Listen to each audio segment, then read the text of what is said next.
Ooh, what's up? What's up, everyone? Welcome back to another session of Coffee and Martial Arts. Salute, salute, salute.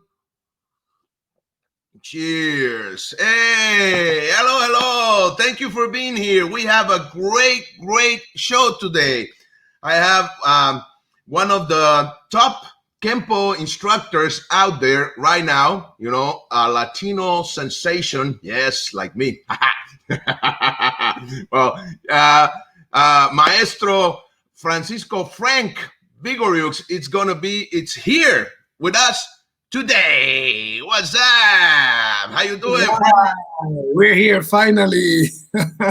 Thank you for accepting my invitation. I'm honored to have you here on the show.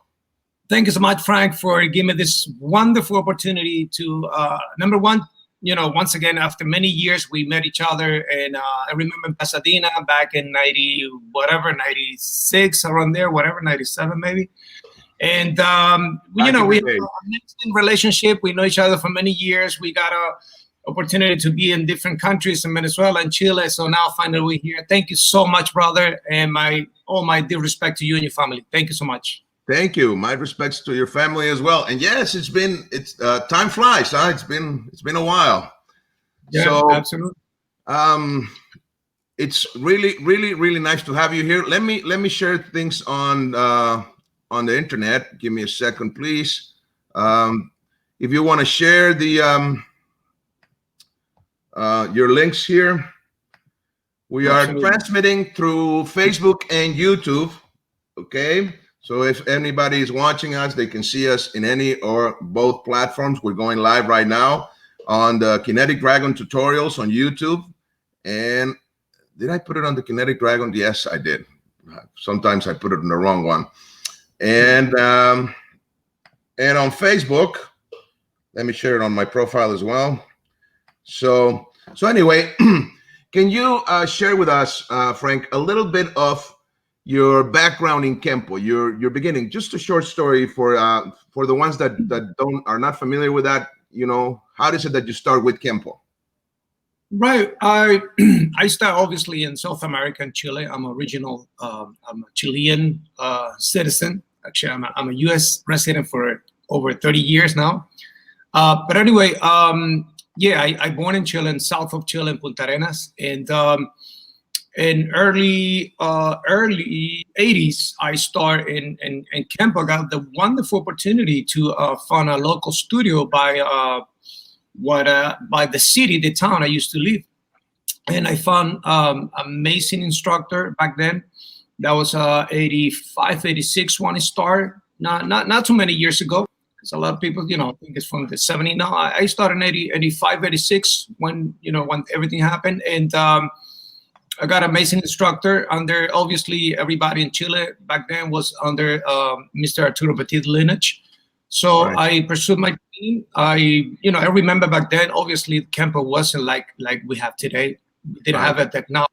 And we didn't have any other sort of formation like we have today. Obviously, Kempo was more like karate. So we used to have some either Kyokushin training and Shotokan, Okinawan karate, and whatever that instructor back then used to add into the training, that was our curriculum. So, and a little bit of Kempo, so we have, some form like Shoform 1, few technique here and there, but it was very embryonic stage of training back there. I really enjoy. I mean, what I learned back then was the real spirit of martial arts. It was very mystical, not science at all. And obviously, we didn't pursue about rank, and we don't care about those things. It was all about to learn martial arts, enjoy, get friends, and have fun. That was it. That was it. And we learned, obviously, old school type of martial art. And thank God for that. Definitely, give me the strength. Beautiful. We have comments already. Let me say hi.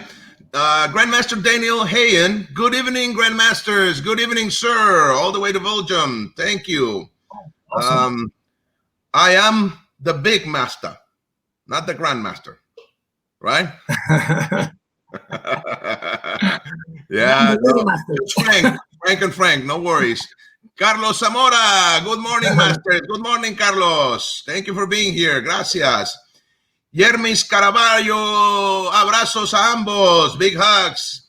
Okay, just to make a little bit of announcement for Latinos, we will have Maestro Frank Vigoroux. It's going to be el miércoles, lo tendremos como en español. Wednesday, miércoles en español. Okay, so let's see. Wow, you're a popular man, my friend. Lots of comments. Catherine Sumter, good morning, Master Frank and Master Frank. I like that. Cheers from CCDP, Squim, Washington, USA. Thank you. Catherine's going to be back on the show. I think it's February 2nd, if I remember well. Fergus Kelly, greetings, sir. Sorry I'm late. Don't worry, we're just getting warmed up. Go get your coffee. Come on. Juan Alberto Castro, good afternoon, masters. Greeting from Chile. Hey, Juan. You're here, Juan. Rodrigo Román, y en español, porfa. Español el próximo miércoles, next week, próxima semana. Rodrigo Román dice saludos desde Chile. Saludos. Frank Musto, such a pleasure to be here. You both. Thank you, Frank. I love Frank. Thank you for being here, Frank. We love you so much, brother. Thank you. Such a pleasure to be here with you both. Jose Miguel Morales, greetings to my dear friends. Saludos, Pepe. Okay. And Claudio Castillo Ríos, saludos desde la comuna de Padre Las Casas, Chile. Saludos, maestros. Cheers. Greetings. Okay. So you started back in the days in Chile, back in the, that old school campo with the late Master Arturo Petit, which is, of course, a legend now in those, actually internationally or worldwide in the campo community.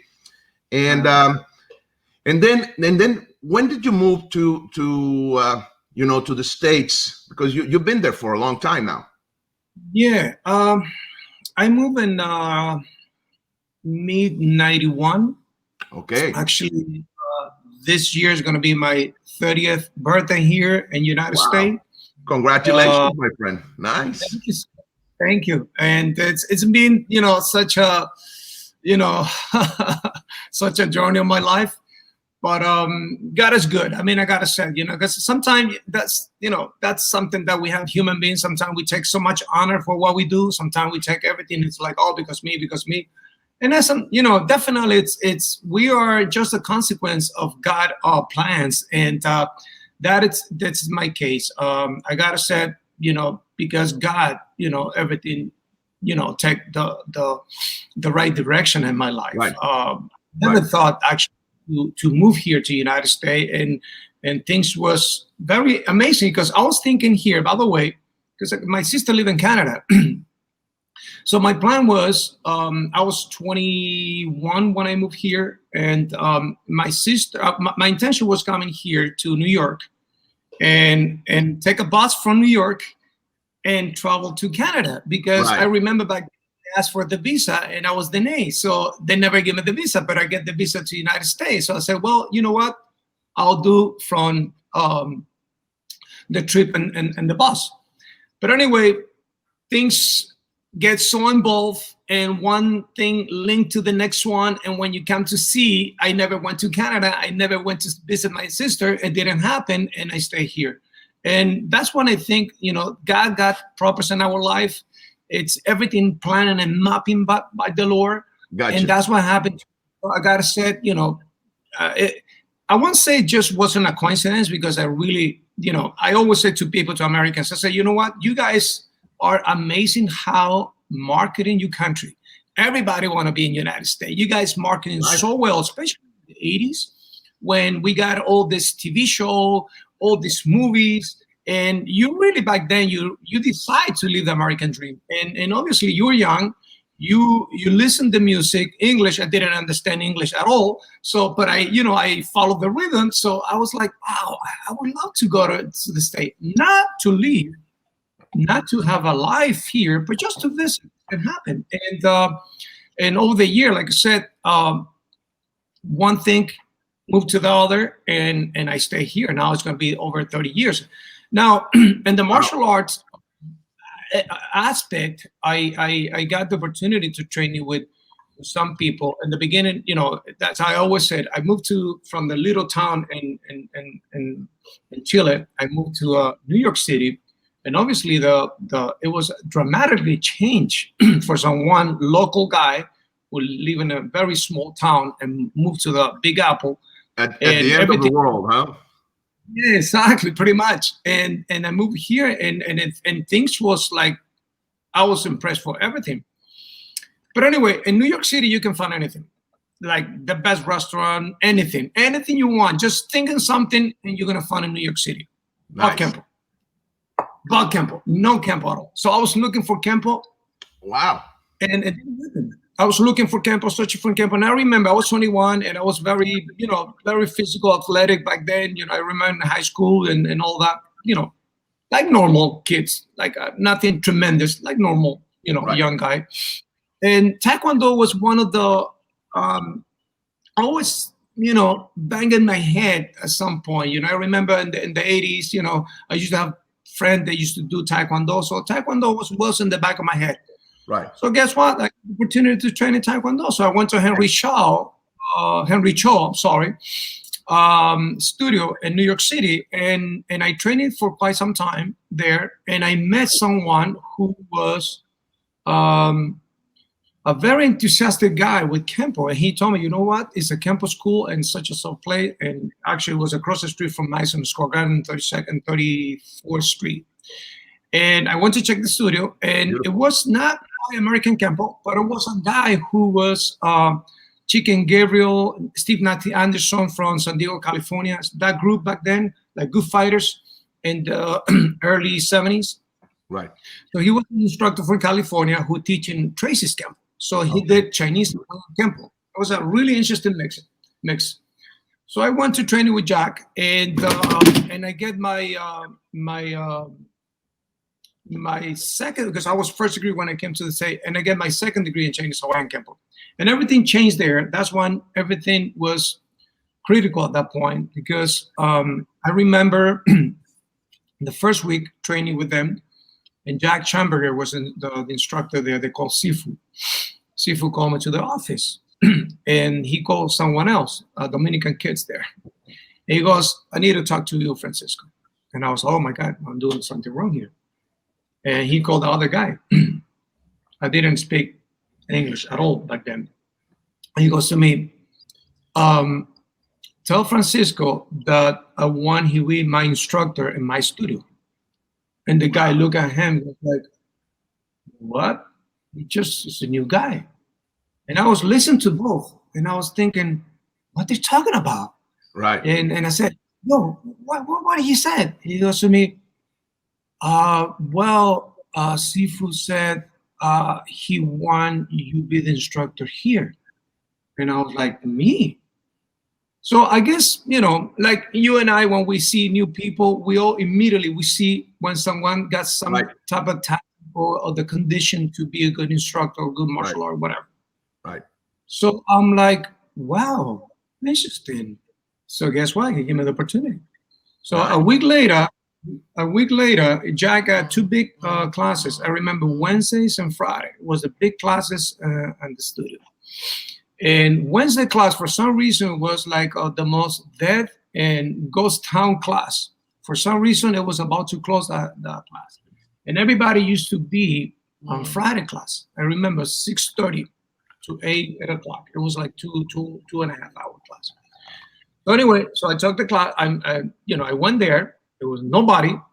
And I remember the first student was this Puerto Rican guy, New York guy was my first student, Jeffrey.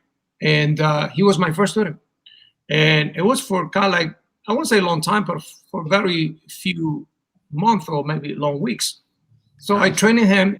Something happened there, and we got a good relationship. We got good friendship. And my class with him, it was fun. So, some people start coming to visit Wednesday class, and they saw something different in the class. So little by little, people from Friday classes start moving to my Wednesday class. Wednesday class becomes so popular that Jack decided to close down Friday, and Wednesday was the class of the studio. So that's when that was my point when I said, you know what, I think I can do this. Right. I didn't have I was young. I said maybe martial art is my way. Maybe martial art it's what God planning to do in my life. And guess what? I'm here today. And nice. Any other thing? Obviously, I'm doing a very short story with a long story. Oh, that's good. Thank you for sharing that. Let's say that we have more comments. Ashley Wolfart says, "Good evening, Ashley from South Africa." Nice. Oh, that's amazing. Hello, all the way to South Africa. Wow. Reyes, Kempo, Vigoroux, Rancagua. Un abrazo y gran saludo a los dos maestros. Saludos, Gonzalo. Miércoles en español, mi estimado. John Ward says hello again. Hola, maestro. John, we need to put you on the show, my friend. I will reach you. 27 says, says saludos desde España. It's pissed because we're talking. Saludos. El miércoles de la semana que entra en español. ¿Ok? Perdón, una disculpa. Carlos Zamora says, that's a very strong cup for the coffee, Master Frank. Oh, yeah. Barbarie. Official sponsor of Coffee and Martial Arts. Yes.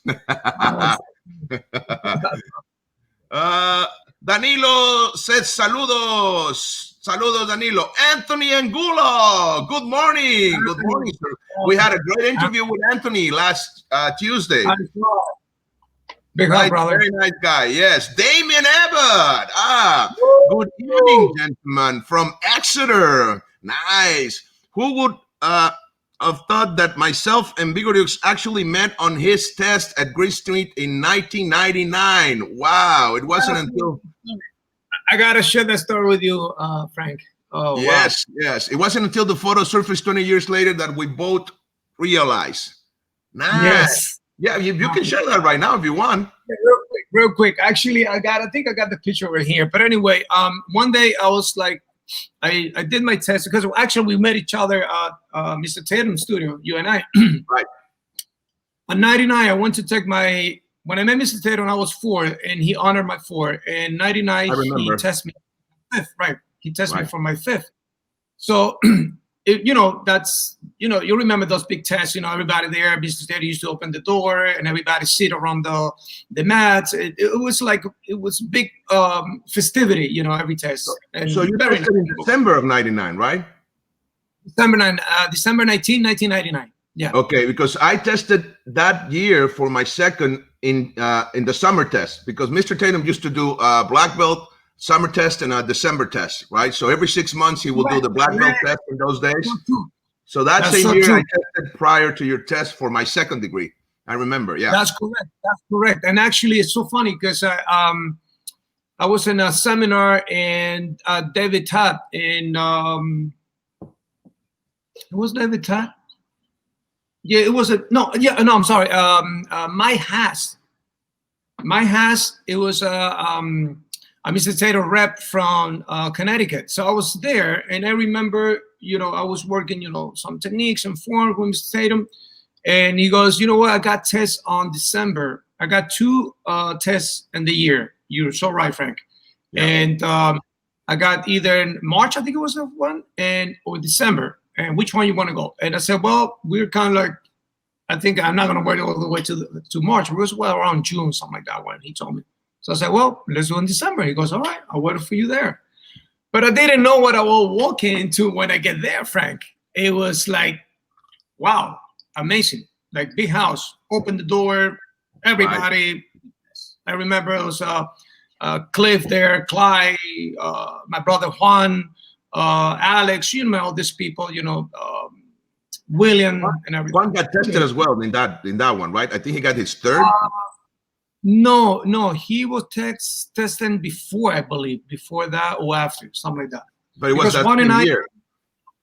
Yeah, I think so. Juan and I, we used to train in Brooklyn, by the way. That's what I meant. I got another story. There's so many stories, bro. Yeah, I remember you guys were already friends. Yeah.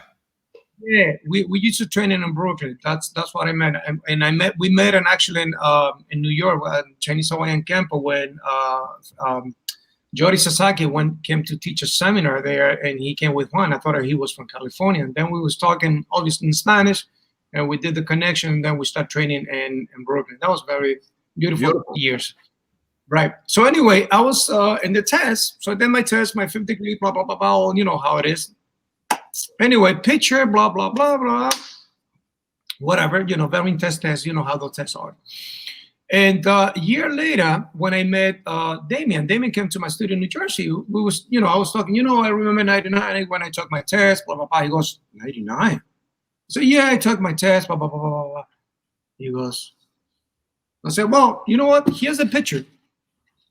And he took the picture. He goes like, and the group picture, Frank, he goes like, wait a minute. I'm here. Look, I'm here. I'm like, oh my gosh. He goes, yeah, I was there.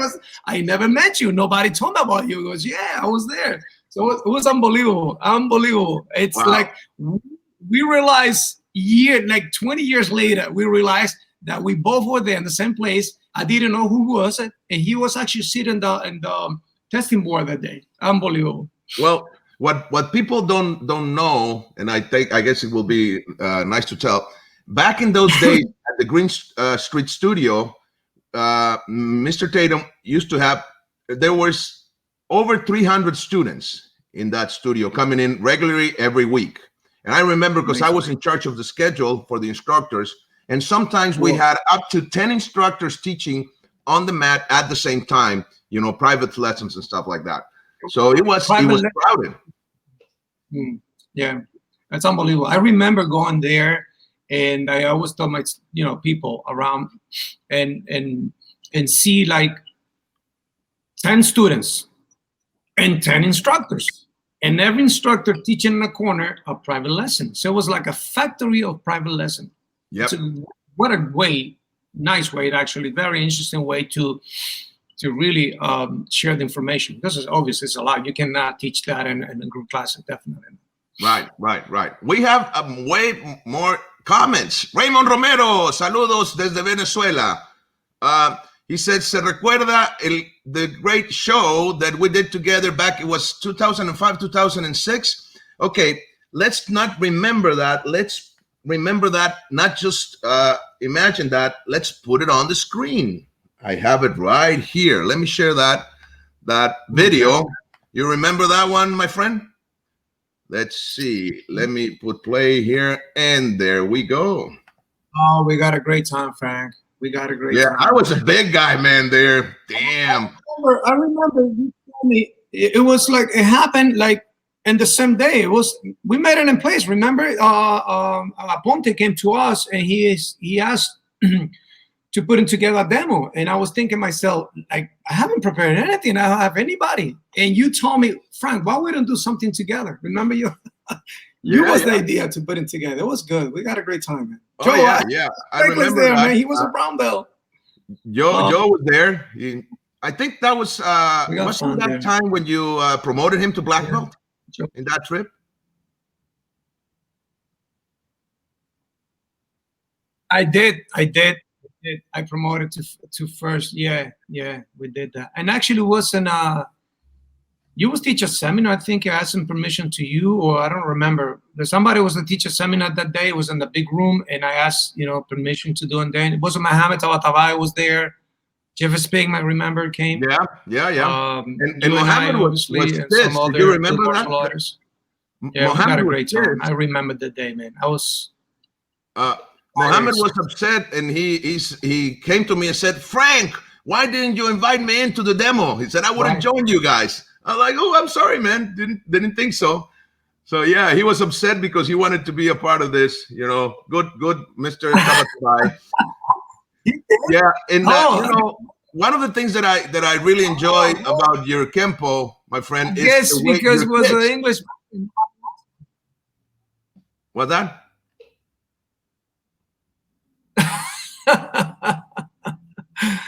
Oh, that was great, man. Look at you, bro. You're amazing, bro. Man, that was like 60 pounds ago. Gosh, bro.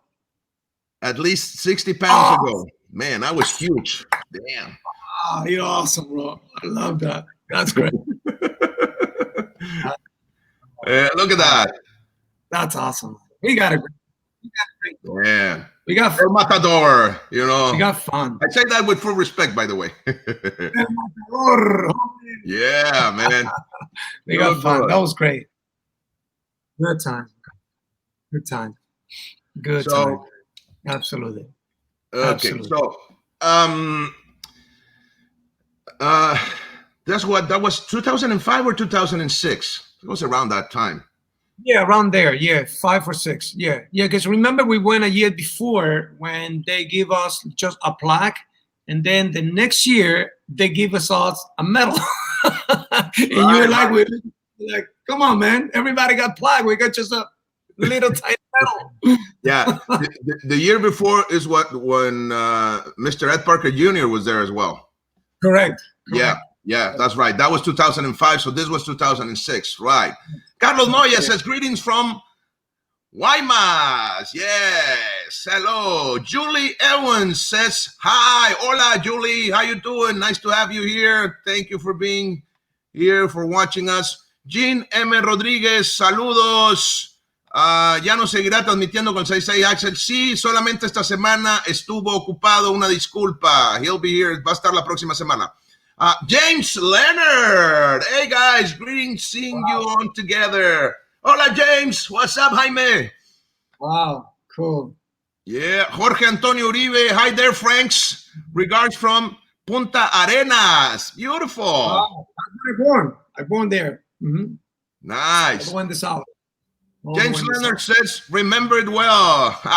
Nice. Good. Frank Musto says, I met Francisco at his 8th-degree test. That day changed my Kempo forever.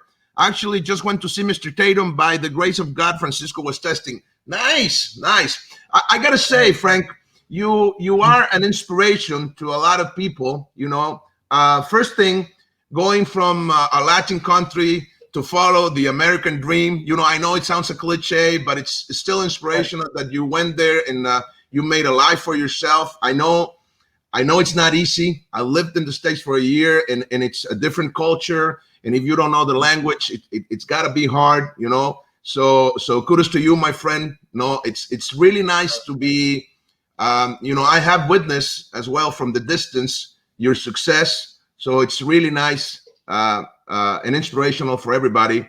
So thank you, my friend, you know, for inspiring people. And I believe Kempo, it's a tool for us to get to people, you know, and change their life for the positive. And this is a good example. Thank you, Mr. Musto. It's nice. Thank you for the comment, you know. Thank you so much. Thank you for you both for your work. Thank you, Frank, for your wonderful work. Yeah, absolutely. I mean, it's a big journey. That's what I said. Sometimes we take so much in us, you know, we tend, because obviously we make the effort that things happen, but ultimately because God gives us the strength to pursue, you know, health, the manners, way, people, you know, because it's not just about us. It's the environment. It's the soul and people that's around you that allow you to pursue and see your dreams reality. So definitely not up to us, and been such a good experience. I will never repeat that again. If I tell them I got a 5-year old, so you know, if she decides to move to another country, I will give it good advice about first, because you gain a lot, but you lose a lot. You lose the sense. You know, I left all my family, my parents, and all that. So you lose a lot when you gain as well. You know? Of course, and you know, it's hard enough to have success in the martial arts. Right? I mean, or any business for that matter. But you know, I mean, you being successful in the martial arts, it's quite an achievement already. And also the fact that you moved from a different country in a different culture, you know, in a different language, and you didn't even know English. I didn't know this. I mean, this is like, wow, man. And you get there, and now it's been 30 years. I mean, time flies, and you have this successful studio. And I remember this is not your first place. You moved from another place, right? So you've been growing. How many? eighth. This is my eighth right now. I'm in my eighth location. So it's Okay. been, But you've been growing, right? And your influence in Kempo and in the community, it's getting bigger and bigger with times. So like I said, that's really, really inspiring and beautiful to watch, you know, and to be able to witness this type of success. You know, and that's why I meant it when I said I was honored that you accepted my invitation to the show. I know we go way back, but still, you know, thank you for being here. It's really cool, and thank you for sharing the story with everybody. Thank you so much for allowing me to. Okay, Jaime Jerez, saludos desde Concepción, Chile. Salud, cheers all the way to Concepción. Anthony Angulo says, okay, here's a question. Did you find it hard to use the terminology of Tracy's Kempo as opposed to Ed Parker's Kempo? Good question. Thank you, Anthony, my friend. That's a big one. Let's go straightforward. All right. Yeah, actually, the good thing with Kempo, Mr. Parker Kempo, it's that, thank God for that, we got more professional way to describe. I mean, because you can say, move to the right, up and down, hidden, 1, 2, 3. Or you can set using your forward momentum, move at 12 o'clock, and cancel your opponent high, right? So, you know, obviously in American Kempo, Mr. Parker. we got a very professional, the same thing, you know, because Mr. Parker said nothing could be more pure than a punch. When you pull a punch, it's a punch. But the way you describe and explain, that is the way you be more specific to teach and make someone else understand. So now with Tracy's, obviously it's, you know, it was old school. I remember, oh my gosh, memorizing so many techniques because it's not like a Parker Kempo. I mean, Tracy's Kempo, I remember when I did with Jack, was like, I remember rocking elbow, A, B, C, dancer, A, B, C, D, E. Right. Like you got, you know, pieces, other variations, so they got A, B, C. And then when you put together the syllable, like all the way to Z, it's just one technique of American Kempo. So obviously the terminology, it's American Kempo, Parker Kempo definitely was, it is more sharp. You got better understanding. It's easier to communicate it. And also it's easy to share the information, definitely, and to understand as well. So I didn't have any problem, you know, do the transition. Actually, I come from American Kempo, even though when it was not quite the material we have today, but I coming from IKK Association in Chile, and then I did, you know, for quite some time Tracy's, and then go back again to American Kempo. So the transition, it wasn't not too bad, and thank God, because you got more you learn, you got big arsenal of knowledge and understanding of different arts. So yeah, I think definitely. Question is, I have no problem. There wasn't no problem. Nice. Did you get a rank in Taekwondo? No, I never did. I did it for like 4 months, I think it. No, I never did. Okay. But it was cool though. It was cool. But you still your kicks. I mean, like I said, one of the things that I like when you perform Kempo, it's the high kicks, the spinning kicks, and stuff like that. I think that adds. Right. You know, into the system, because, well, the kicks in Kempo are categorized, right? A lot of Kempo guys, we don't kick that much, but I think we should explore more. Actually, I have a Taekwondo background as well. But still, I really like those kicks. So did you get that at the Taekwondo school or at the Chinese Kempo, or was it always there? Believe it or not, I learned those kick and the Kempo school, and because, you know, back then we didn't have, you know, nobody told us back then that all the American Kempo kick was kind of low kick, you know, knee, groin, things like that. And remember, we used to do the Kyokushin Kai karate style. That was a base art in American Kempo back then. In Chile, right? Some people said, right, it's in Chile. So some people said it was a Shotokan no.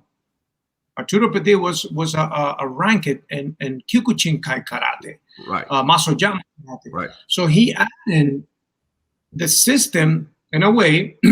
Actually, the fighting part, it was Kyokushin. So we had all those high kicks. So as kid, I remember I was 15, 16 years old. That's the only thing we used to train in, high kicks. We didn't care anything else about forms. We didn't care about technique.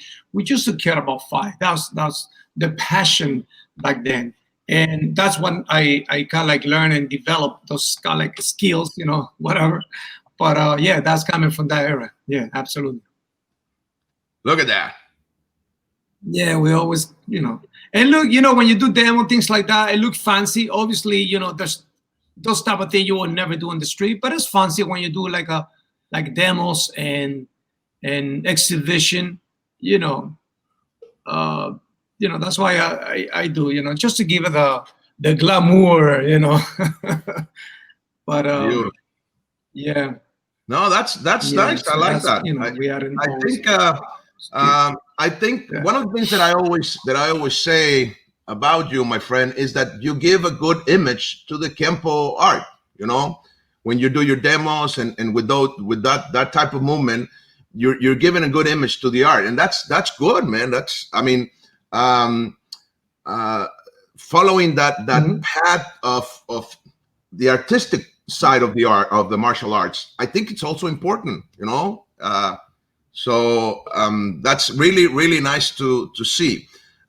Frank Master says, I'm sorry, when I look back at old photos, I met Francisco at Steve Arsenal's about 12 years ago. Okay, you were going to say, sorry, my friend. You were saying? Go ahead. No, I'm saying, no. No, I'm saying just real quick. I was thinking, yeah, go ahead, you tell me. No, please. You were going to say something, and I'm sorry. I interrupt you. That's right, Frank. I'm sorry. Real quick, just to me, a martial art campus, and more specific, it's need three ingredients in order to be like a good art. It's got to be lethal, practical, and beautiful as well. I think that's just a combination because ultimately it's an art. So it's need the sense of beauty and harmony, and also need to be lethal, and absolutely it's got to be practical. And it's actually some of the things I base on my training, because it's behind the curriculum. That's a lot of people base everything in curriculum. Curriculum is great. That's it's a way to get there, but most important is develop abilities. I think that is where sometimes Kempo, it's missing the part because it's so much about curriculum, and then you got to follow. The thing is in Kempo, just real quick, I'm not trying to criticize, I'm very analytical when I said this, very analytical. Yeah. And I think that you and I and people that in the community, we got the authority after many years doing the art. I mean, we are in a way a little bit conscious about Kempo. And what I want to say is, I think at Kempo, it's such a great system. What a Kempo is missing is the method. And the method of Kempo, I think it's a little bit off, because using a karate, that's why when you see the evolution of American Kempo from the 60s, 70s, 80s, 90s, and where we are right now, you can tell right away the system is the same. We haven't changed it. And actually, we've been adding. The method, that's why we got the karate method. That's why when we see, wow, how Kempo evolved? No, Kempo never evolved. What evolved was the method, because the method is be involved in taking the individual to another stage of training, right? Not make it better, different. So I think ultimately, when you squeeze in the whole system, you're squeezing, what you're gonna see a little drop, and that drop is the method, because the system already got something that make this engine working together. It's not karate, it's not jiu-jitsu, it's not Filipino Eskrima, it's not Silat, it's Kempo. The essence of Kempo, it's already there. It's a matter of discover. We need to discover, but it exists already. When you see things, for example, Frank, real quick, something like point of origin, for example. And late 50s, 60s, it's on YouTube. It's all over, that footage. Bruce Lee doing the 1-inch punch. Amazing. I mean, back then, he knocked down Joe Louis. And not just knocked down, just he pushed into the chair. When you see something like that, back then, obviously, was like, wow. this guy is a wish. I mean, how that guy is spelling? It's impossible. How are you going to push with such a short distance and you sit someone in the chair? It's impossible. But guess what? This concept, which become now more than a theory, more than a rule, it become a principle of motion. And that concept, Frank, was exhibited there, shown to the world that day, that concept born, and I gotta say, that concept that day die as well. And we always said in Campo, point of origin, for our Latin culture, punto de origen, Right. point of origin. It's such a great principle to study the whole Campo. So that could be, just to give you one piece, that is one little tiny piece, part of the new method, that everything's got to be around there. It's like interior designers. When you want to change everything in your house, and the professional will tell you what color you like or what type of style you like. And you say, well, I like really modern gray color. And the guy said, okay, good.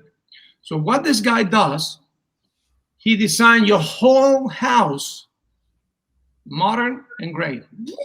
And everything is matching that. Right. That is what Campo need to, you got to, you know what I'm talking about, because that's what you've been working all these years. Creating a new method, because the systems already exist. It's already there. It's so great. And actually, I'm going to go further now. American Campo system work for every martial arts, because actually it's not quite Campo. Explain with very scientific terminology what other martial art try to explain by being very mystical. Right. It's the science of motion. Right. It's a science. It's a science. So that's one thing. That's why people say, oh, Campo, we got all the answers. Not really. We got the answer to explain it because we explain science. Right. And then we say, well, because when we do this in Campo, we do that. Yeah, it's a lot of trivia.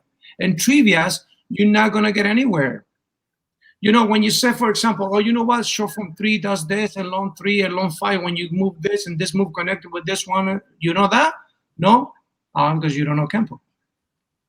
It changed something? No, it doesn't change, because that's a trivia.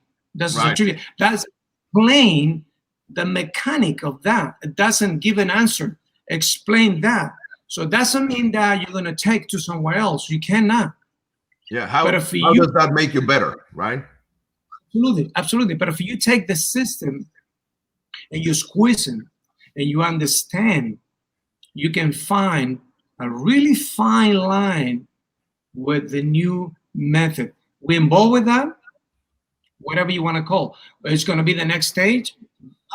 It's going to be where we're going to be next. I don't know. But to give you a good answer, that Campo really makes sense by being designed the way it's designed. You know, that's the only thing I gotta say. I'm sorry for extending too much on that. No, that's beautiful. I just want to ask one question.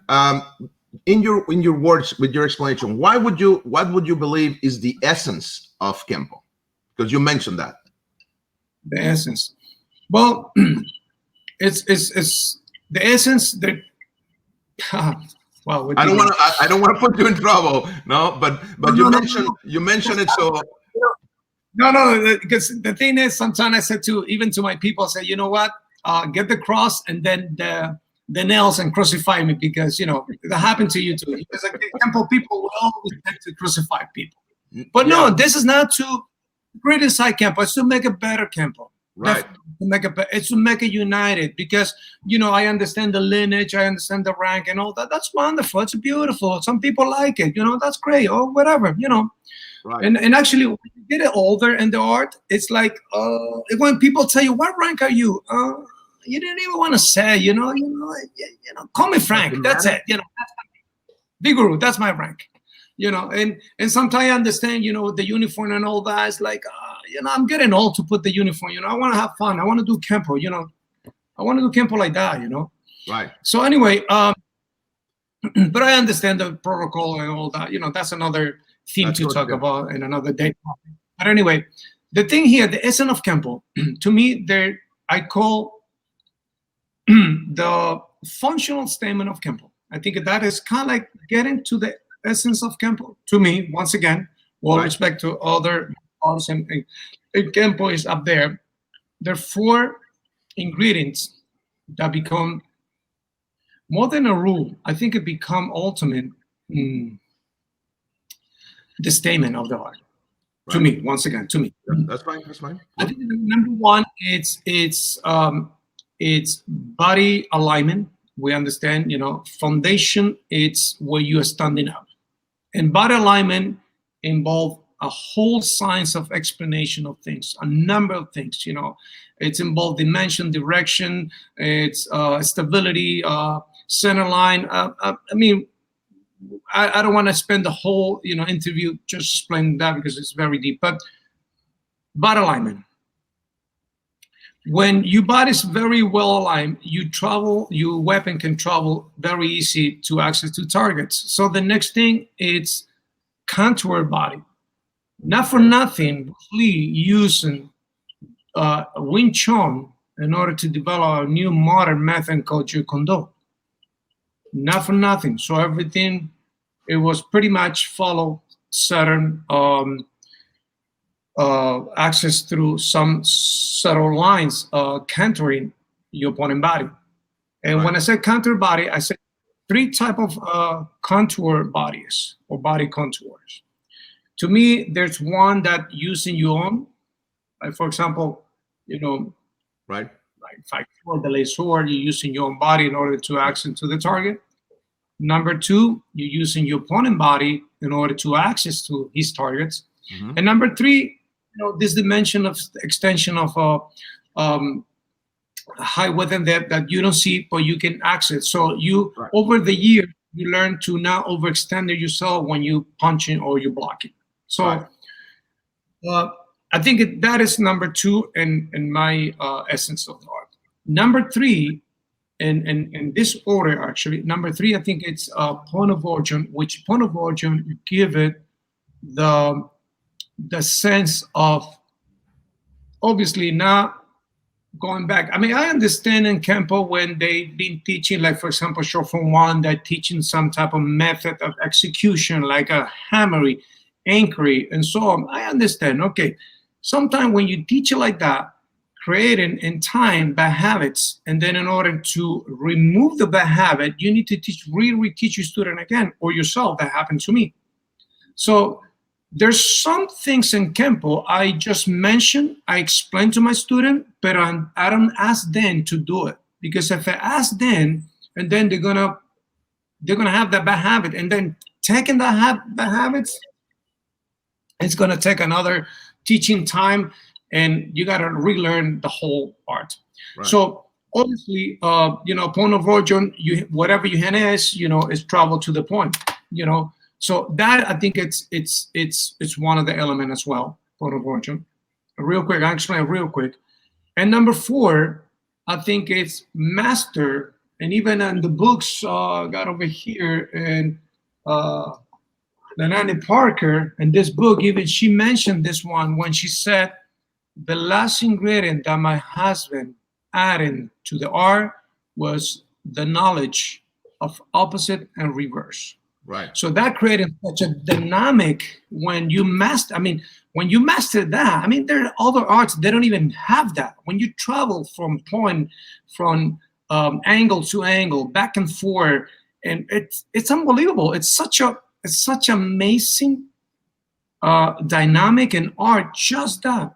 So having those 4, jump to the 5th one, we're called the 5th element, which is timing. In Kempo, we tend to do everything fast, but ultimately it's not a fast action either. It is the domino effect. The first one goes slow maybe, and the second one is in the middle of the row. The domino goes so fast that you don't even see. So obviously the speed is coming because the element is. By the way, I told my student, I was teaching a seminar and I remember I have a bottle of water. I was teaching a seminar in Honduras a few years ago. Right. And I was talking about timing. And I put the bottle of water in the border and the corner of the table. And I was talking to the guys. Actually, I'm gonna do here. So I was talking, I was trying to balance, and then finally I left it there, right? So I keep talking, and the water was almost falling, and I got someone next to me, a guy, and I called this kid, and I was talking because I know what I was doing. So I was putting the bottled water right in the corner of the table, and the water, obviously, for their own way of the it started collapsing. So right away, the water collapsed, and the guy came like this and grabbed it immediately. And I said to him, "Wow, you're very fast." He goes to me, "Yeah, I guess." And I said, "That is timing." Right. When you put together the element, when you are in the right place, the action will just happen. You're not thinking; it just happened. It's the element for the own physics. It will happen. So you're not thinking in speed. There's something that you don't need to training. In Kempo, we do. Why? Because it's a lot of gaps. It's a lot of ranging of space. It's a lot of I call gaps that need to be filled, and obviously you need to be fast, because if you don't fill those, your opponent will do for you. So you gotta be fast. Everything's gotta be fast. Go faster. Come on, faster, fast. Yeah. It's like when you go to school. I tell the kids, it's when you go to school. You gotta be the best. But they don't teach you how to be happy. Why? Right. You gotta be the best. So that means, mommy, Bobby, I have to compete with others. I gotta do better to be better than everybody else. What about my happiness? So we raised in the wrong way, in the same thing in karate, especially in Kempo. So everything's got to be so fast. So once again, get back to the question, Frank. Sorry. The essence of Kempo, it's develop skills with no sense of a preset move, and develop, re-educate your body to make your body conduct and over spontaneity and practicality. I think it's to me the essence of the art is educate the body, not interpret Kempo. That's what we do. We interpret it. We sing it, and we got to interpret all the songs. Someone brought it, and then we got to interpret it. I think that's ultimate happening a lot in Kempo. It's like program. Everything has got to be curriculum. Okay. And I think we're talking about that. We have a lot of comments, so let me. Sam Lee Chong says, "Greeting from Chile." Jose Antonio Fonseca says, "Good morning. What do you think will be the next step in the evolution of Kempo, taking into account the changes that have been generated in recent years?" Let's hold on for that one, and let me just say hello. Luke Cage, preguntas en español el miércoles, por favor. Okay. William Matute, saludos. Germán Bustamante, saludos desde Rapa Nui. Nice. That is Easter Island, amazing. Easter Island, yes. Richard Matthews says, "Well said." Thank you, sir. Mr. Matthews is going to be with us in February here in the show. Anthony Angulo, a passionate and knowledgeable practitioner. Nice. Thank you, brother. Frank Musto said, "I studied Tracy's Kempo for 20 years. American Kempo has different movements, completely different methodology." Thank you. Rafael Herrera, gran saludo. Joshua Leal, saludos desde Chile. Samir Dorado, maestro, greetings from Chile. Samir, un placer. Damien Abbott, interesting mentioning of the gi. admittedly, our mindset changes when we put our gi on. We adopt a Kempo mindset, but at the same time, we must be aware of the rigidity, the restrictions, and the lack of expression the connotation of the universe can suggest. Agree. Thank you, Damon. Samir says, a very interesting conversation. Thank you, sir. Thank you. Catherine Sumter says, love this concept. Yeah, agree. Beautiful. Thank you. Angela says, I can painfully relate to having to unlearn bad habits. I felt that way around Blue Green Belt. Yep, thank you, Angela. Angela's going to be on the show as well in February. I love him. God bless you.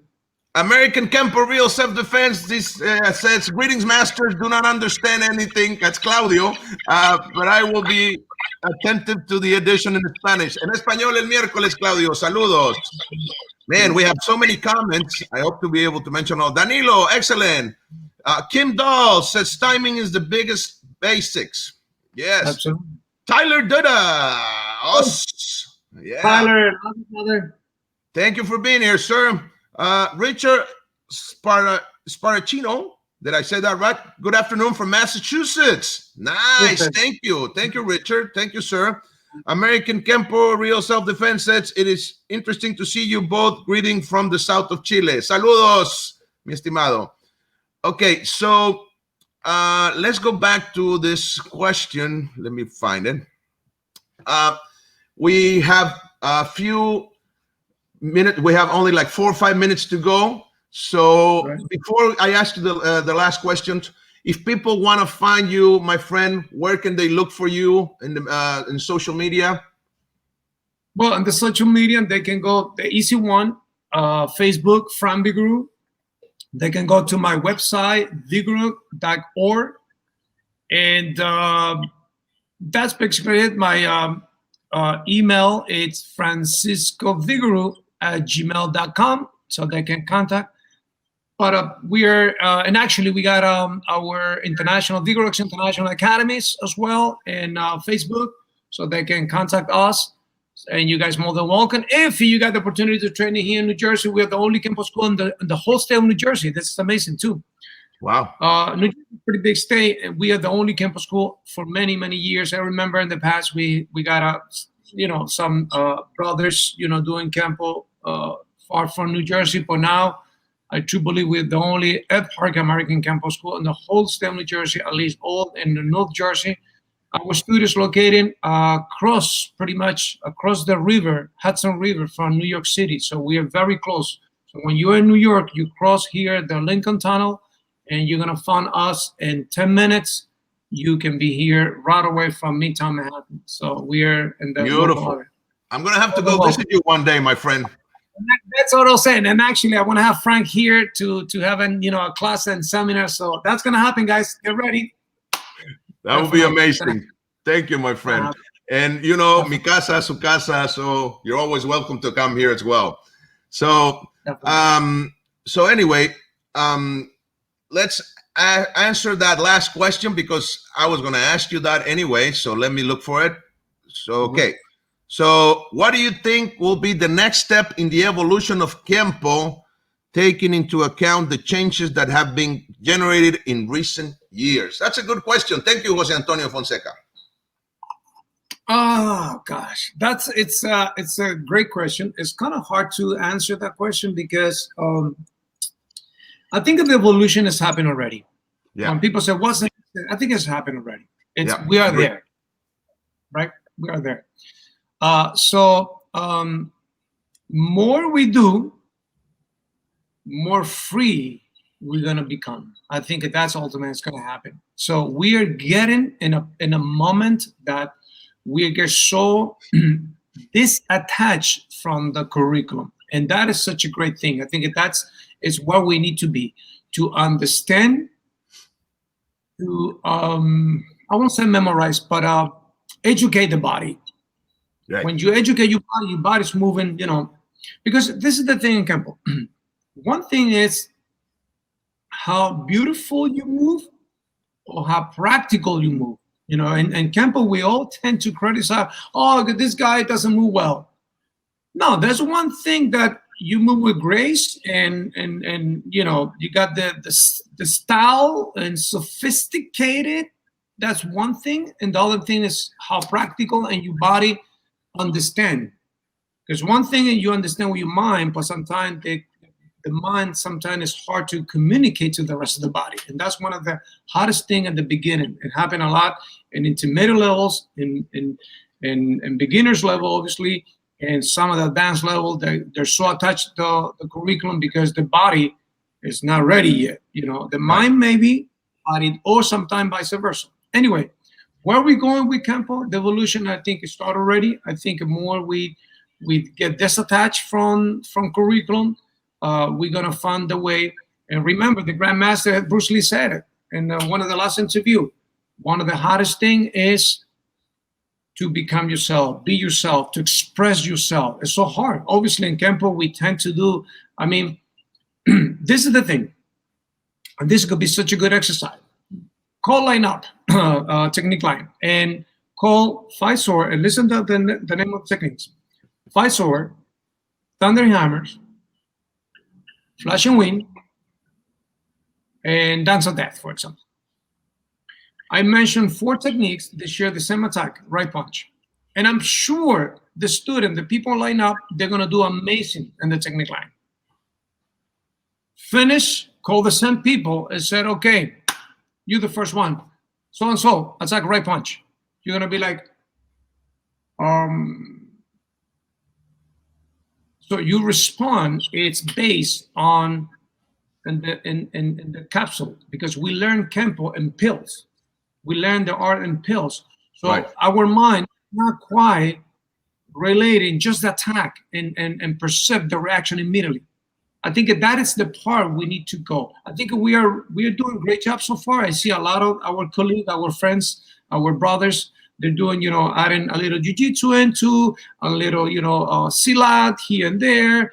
They're working more in time, and, you know, it's happening. I think the more disattached we get, we're gonna get what we need to be, where Campo need to be. And like you said, and I think I agree with that, the striking art. I mean, we lost the place, we lost the division where Campo used to be, the striking art. We are striking art, because sometimes you get into the weapon, you try to put it on the ground. No, we're the striking art, man. Come on, this is a striking 1, 2, 3. That's what we are. Yep. No time, no one. I mean, with all respect, jiu-jitsu and all that, but you don't want to be on the floor, man. Not on the street, no. Want to be on the floor, so you better 1, 2, 3. I mean, you gotta really sharp your skills, because the last place you're gonna be, it's be on the ground.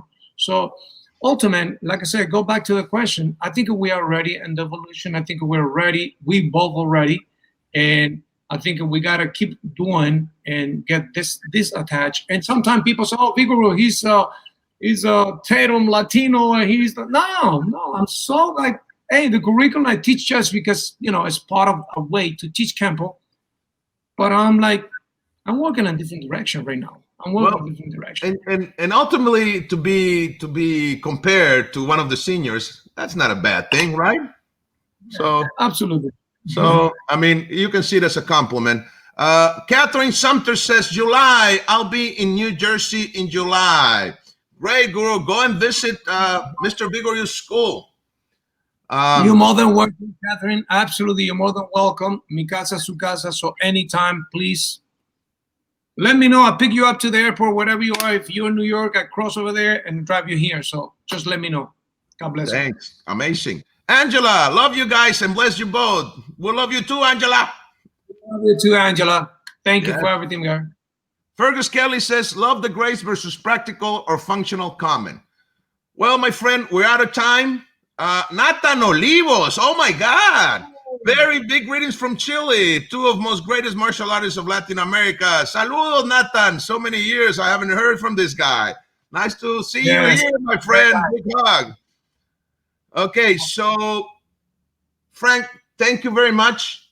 Thank you for this interview. It's been wonderful. You know, you have a brilliant mind, if I may say. I think your Campo analysis is beyond the norm, which is good. You know, you go, like you said, you're going beyond it and evolving. And I hope to be able to keep on witnessing your success for many years to come. You know,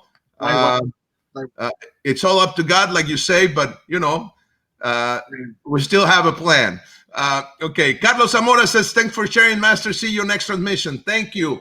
So, my friend, thank you very much. Thank you so much. I want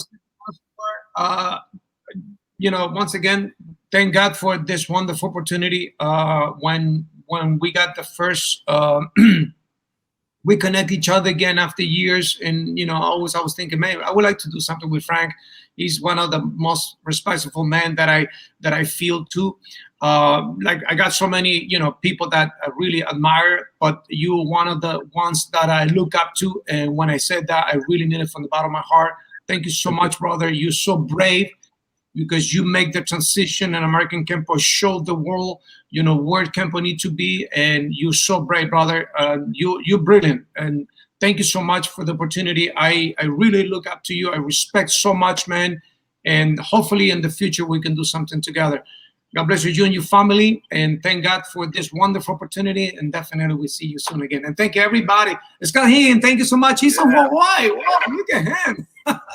Maestro Scott. Okay, thank you everybody for watching and for your comments. We'll be back here next Tuesday. Mauricio Chirpa, saludos, master. Saludos from Yucatan, Mérida. I've never met Mauricio, but I know who he is. So, oh my God, we gotta, Frank, we gotta talk, man. Come on, come on, man. Come over here. Come on to New Jersey. Where you been waiting? Come on, man. As soon as it's possible, I'm going to have to do that. Mark Miley says, thank you. Well, thank you all. See you soon. Take care. Bye-bye.